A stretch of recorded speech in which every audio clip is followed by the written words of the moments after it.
नमस्कार प्रेक्षकांनो, लक्ष्मीच्या पावलांनी मालिकेच्या पुढील भागामध्ये आपल्याला जबरदस्त ट्विस्ट बघायला मिळणार आहे।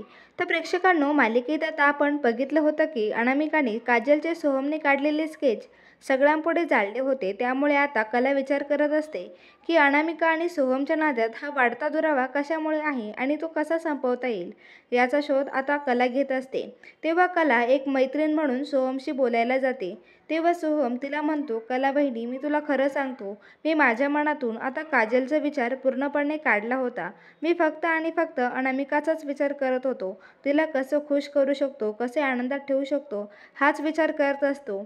पण तिला मी केलेली कोणतीच गोष्ट पटत नाही अगं। मला आमच्यातली एक चांगली मैत्रीही जाणवत नाही आता। ती समोर असल्यावर मला संशयित आरोपी असल्यासारखेच वाटत असते। ती लग्नाआधी होती तशी नाही राहिली, तिच्यात खूप बदल झालेत।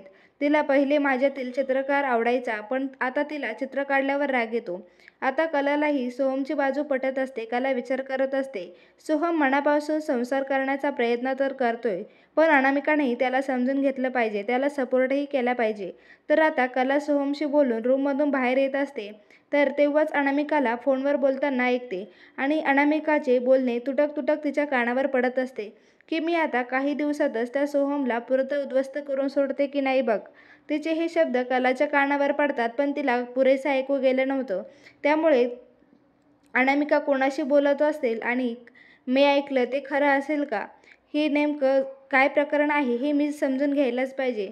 अनामिका नक्की सोहमसाठी योग्य मुलगी आहे ना, आता हा प्रश्न कलाच्या मनात पडलेला असतो। तर प्रेक्षकांनो, अनामिकाचा खरा चेहरा कलापुढे येईल का? तुम्हाला काय वाटतं कमेंट करून नक्की सांगा आणि चॅनलला सबस्क्राईब करून ठेवा। मालिकेची पुढील स्टोरी खूपच इंटरेस्टिंग आहे।